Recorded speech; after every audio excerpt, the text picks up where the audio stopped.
Olá, começando mais um programa Olho no Olho aqui na nossa TV. O que vamos começar e conversar hoje? Vamos falar, morador da região Ressaca, professor Ismael, está reclamando do transporte público. Teremos política com Ivan Felipe, direito da pessoa com deficiência com doutora Ana Lúcia de Oliveira e esporte com Rubão. Fique comigo aqui no seu programa Olho no Olho.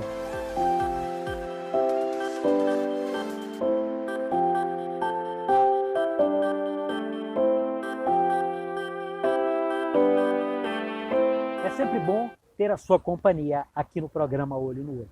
E para começar o nosso programa, olha o problema. Olha o que o professor Ismael trouxe para nós. Problema de transporte público. Demora. Péssimas condições dos ônibus na região da Ressaca.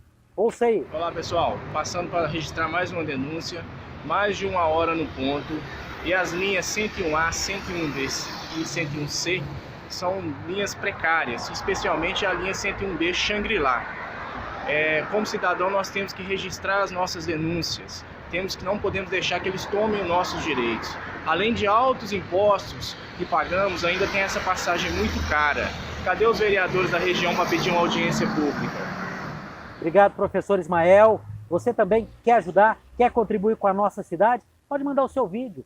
Teremos o maior prazer em divulgar e comentar aqui. É um absurdo o que acontece com o transporte público, não só em Contagem, na nossa região metropolitana. Mas como estamos em Contagem, precisamos ter uma melhor qualidade e atendimento. Vamos conversar um pouquinho de esporte?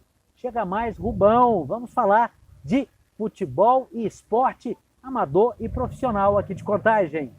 A todos vocês estão ligados no programa Olho no Olho com o nosso grande Lindomar Gomes. Rubão trazendo tudo aí do futebol amador e profissional da região de Contagem. Campeonato Júnior de Contagem se inicia nesse domingo, às 9h30 no Campo da Água de Ouro, Ponte Preta versus Penharol. Às 9h30 no Campo Terrestre, União versus Estrela de Ouro. Quem folga aí no Campeonato Júnior de Contagem, da Liga de Contagem, é o Santa Luzia.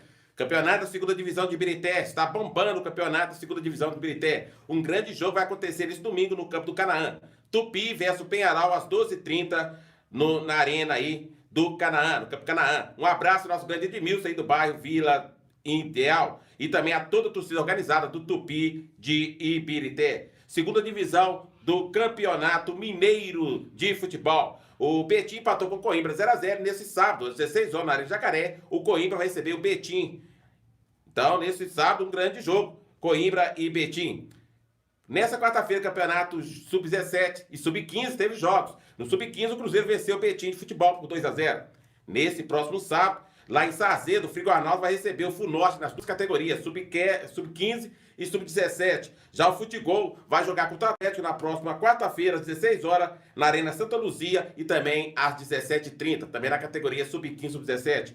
Campeonato Júnior da Federação Mineira, Coimbra empatou com o Tupi nas quartas de final. Nesse próximo sábado, o jogo vai ser em Juiz de Fora. Às 16 horas, Tupi recebe o Coimbra. Quem vencer vai classificar. Se der empate, as cobranças de pênalti. E a Rádio Imperatriz vai transmitir no próximo domingo, juntamente com a rede de rádio Eba Abraço de Contagem, o jogo Cruzeiro e Vasco pelo Campeonato Brasileiro da Série A. O Lindomar Gomes, é isso aí, tudo aí que a gente tem para o programa Olho no Olho nessa semana. Um abraço a todos vocês. Obrigado, Rubão.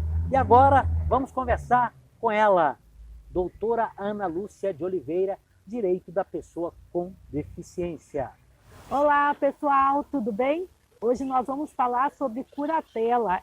Curatela, que tantas mães me fazem pergunta, principalmente as mães me fazem perguntas sobre curatela, né não? Bom, gente, a curatela é uma ação que é proposta no Poder Judiciário e ela tem um condão de fazer com que a pessoa que tem uma causa psicológica e não pode exprimir sua vontade, ela tenha um curador para representá-la ou assisti-la em determinados atos da sua vida. Bom, o que o novo Código Civil estabelece? Quem pode ser o curador? O novo Código Civil estabelece que o curador, primeiro, pode ser o companheiro, ou então o cônjuge, os parentes mais próximos do tutor. Os parentes mais próximos são os que a gente mais acompanha aí nos processos. É uma novidade, o representante da entidade que tem a pessoa com deficiência, ele também pode ser curador. E, por último, o Ministério Público. Gente, importante dizer que a ação de curatela ela tem que ter um laudo médico. Para você entrar, além de outros documentos, também tem que ter um laudo médico dizendo aquela doença da pessoa com deficiência. E lembrando que hoje o novo Código de Processo Civil estabelece que o curador pode ser mais de um. Isso é uma pergunta muito frequente que eu recebo. Sim, pode ser mais de uma pessoa o curador. Porém, isso é analisado caso a caso no processo. E quem vai estabelecer isso é o juiz de acordo com o interesse do curatelado, ok? Bom, gente, os procedimentos. Quais são os procedimentos na ação de curatela? Quando você distribui a ação de curatela, o juiz marca uma audiência para ele conversar com a pessoa com deficiência, para ele perguntar sobre sua vida, sobre suas preferências, indagar sobre a sua vida em geral. Isso é importante para que o juiz conheça a forma de entendimento daquela pessoa com deficiência em virtude da sua causa psicológica, tá? E tem outros procedimentos no novo Código de Processo Civil. Outra questão muito importante que nós temos na ação de curatela, pessoal, é a equipe multiprofissional. A nova legislação estabelece que o juiz deve encaminhar a pessoa com deficiência para uma equipe multiprofissional para estabelecer os limites da curatela. O que é essa equipe? São profissionais que vão conversar com a pessoa com deficiência e vão subsidiar o juiz na sentença dele. Então, o juiz, na sua sentença, ele vai estabelecer quais limites da curatela, ou seja, quando que aquela pessoa com deficiência ela pode ser representada ou assistida pelo seu curador.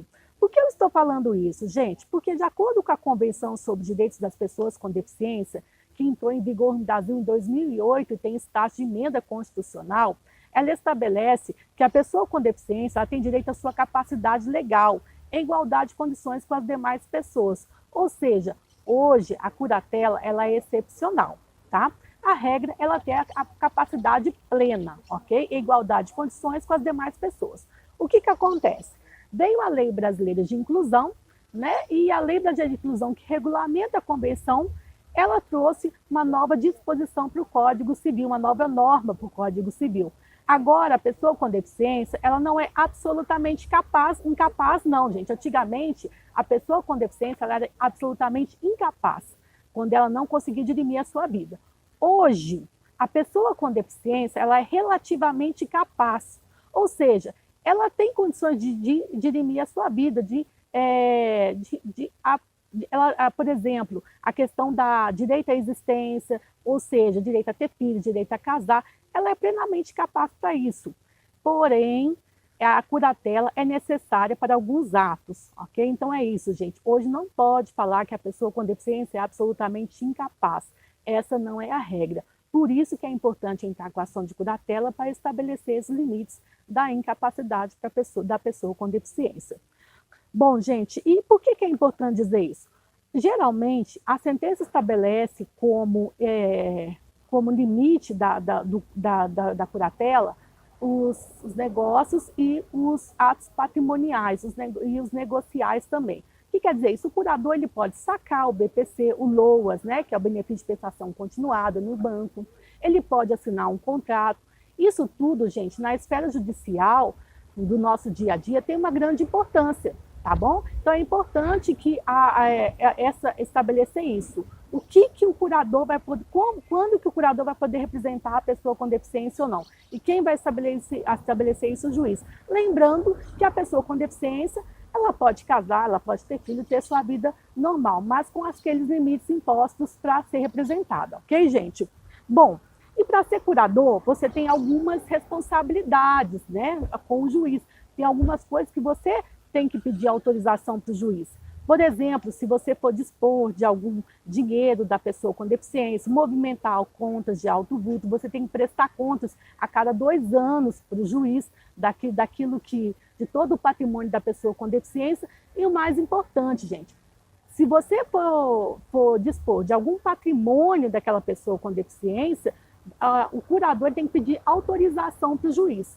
Por exemplo, a pessoa com deficiência comprou um carro com isenção de ICMS, IPI, IPVA, como nós falamos nos programas anteriores, ele precisa de autorização do juiz para vender esse carro, porque vai haver uma diminuição do patrimônio do curatelado. E isso o juiz tem que dar autorização, ok, gente? Mas tem casos que você não precisa de autorização do juiz, quando demanda a subsistência da pessoa com deficiência, quando a despesa de subsistência da pessoa com deficiência, melhor dizendo, a conservação e melhoramentos de bens, né? E os atos da vida civil. Então, isso você não precisa de autorização do juiz. A lei estabelece quando tem que ter autorização do juiz e quando não tem que ter autorização do juiz. Ok, pessoal?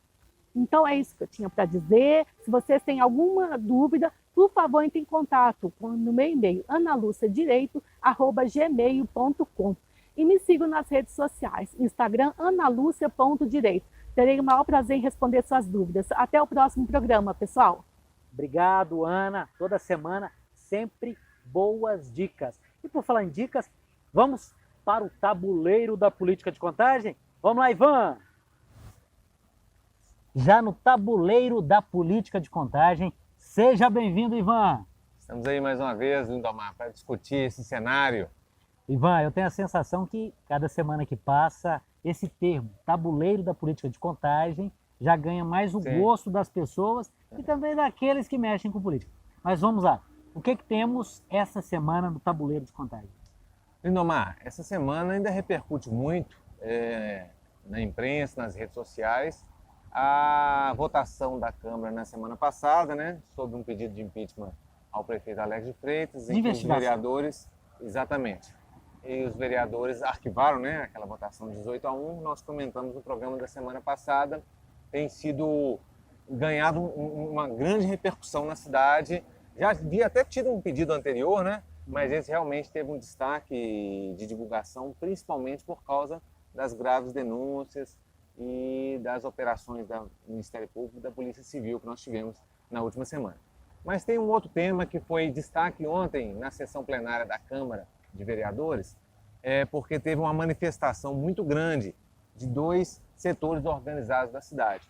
Pessoas que estão defendendo a Vargem das Flores por causa do projeto apresentado pela Prefeitura de mudança, né, de zoneamento, de plano diretor, que é uma coisa a lei até que de uso e ocupação do solo. Nós temos até que discutir isso melhor, com mais tempo, talvez num próximo programa, mas que muitas pessoas estão apreensivas de que isso possa ser prejudicial para esse reservatório de água que nós temos, muito importante, não só para Contagem, como para a região metropolitana. E também teve, com muita força, a manifestação dos profissionais feirantes do camelódromo do Eldorado, porque a Prefeitura apresentou um projeto, agora no dia 1º de agosto, onde ela quer instituir a chamada Operação Urbana Simplificada do Plano de Inclusão Produtiva de Camelôs. E esse projeto, ele dá uma abertura muito grande para que a Prefeitura possa tirar os camelôs ali daquela área tradicional, ali na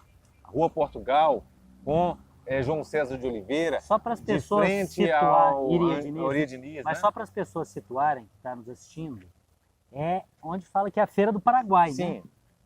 Que é até os feirantes estavam com uma faixa lá que realmente resume o que é, né? Um patrimônio cultural de Contagem desde 1990, todo mundo conhece. Às vezes você vai conversar com uma pessoa de fora de Contagem, de Nova Lima, de Sabará, você fala sobre a Feirinha do Eldorado, a Feirinha do Paraguai, todo mundo conhece, né?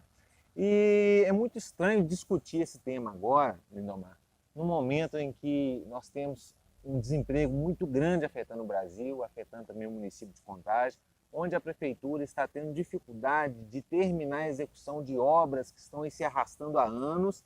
A Prefeitura parece querer discutir a transformação daquele espaço num bulevar, o chamado bulevar. Está na moda agora, né? Belo Horizonte faz bulevar, Contagem também quer fazer bulevar. Então seria a retirada daqueles feirantes dali para a construção de um bulevar. E o que eu achei estranho no projeto de lei é que ele dá como alternativa para a comercialização de produtos que a Prefeitura iria disponibilizar áreas privadas em substituição àquele espaço. A Prefeitura disponibilizar áreas privadas? A Prefeitura disponibilizar áreas privadas. E ainda coloca duas opções de áreas privadas: centros de comércio popular e outras áreas particulares. Eu acho muito estranho isso, porque no momento que a gente está vendo a expansão de tantos centros empresariais, né, de comércio do estilo Oiapoque, né? Oiapoque, essas feiras mix, a Prefeitura de Contagem pegar o nosso camelódromo, que já está ali fixado há muitos anos, né, que já é uma cultura de Contagem, e jogar para a iniciativa privada, aquelas pessoas que ali estão teriam que ou pagar pela utilização de uma área privada, ou a Prefeitura de Contagem estaria dizendo aqui que iria pagar por eles, por essa área privada. Eu não vejo, nesse momento que nós estamos vivendo em Contagem, uma vantagem econômica para o contribuinte nessa transição. Ivan, só para finalizarmos aqui, eu acho no mínimo estranho mexer num local que tem geração de emprego e de renda. Sim. Então vai mexer nisso para transformar aquilo num espaço público boulevard. Sim. Sendo que ali perto já tem espaços de lazer, de convivência e de tudo. Sim. Eu acho, no mínimo, um despropósito. Nesse momento, nós passamos por dificuldade de emprego, nós passamos por uma grande dificuldade econômica, você tirar pessoas que já estão alocadas economicamente para tentar construir uma outra coisa.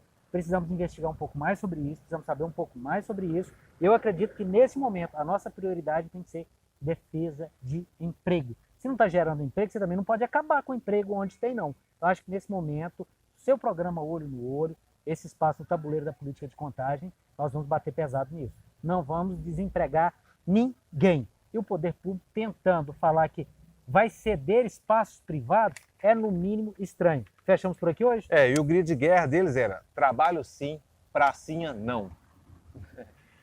Obrigado, Ivan. Valeu. Até o próximo programa. Até mais. Obrigado, Ivan. Importante o que discutimos hoje. Falamos sobre política aqui de Contagem e esse problema que pode acontecer e pode aumentar o índice de desemprego na nossa cidade. Quero agradecer a todos vocês que participaram do programa, a vocês que nos acompanharam. É sempre bom e importante ter a sua companhia. Participe conosco. Até o nosso próximo encontro.